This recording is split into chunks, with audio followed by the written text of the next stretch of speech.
I conditioned my boyfriend into sticking to his health goals, and I feel incredibly guilty. Obviously, I feel awful about this, even though my intentions were good because everyone has free will, and using psychological strategies on someone without them knowing is horrible. I know. So my boyfriend had been struggling to stick to his diet for a while. He came up with the idea of occasional cheat days to reward himself. Fair enough. He deserves that. But then he started coming up with excuses for why the cheat days started becoming more and more regular. He started slacking on cooking and buying fast food more often. Then he became dependent on that again. I realized I had to step in after he admitted to me that he'd been buying snacks secretly with the money we were saving to buy a car. I'm a psychology major, so I'm very familiar with positive reinforcement and conditioning.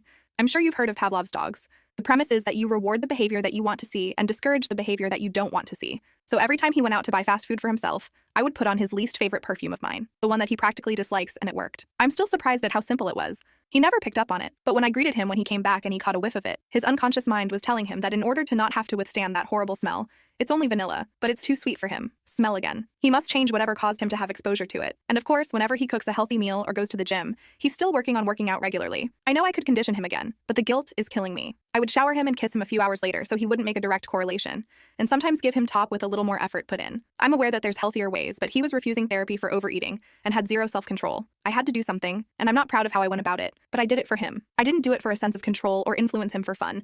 I did it because I love him.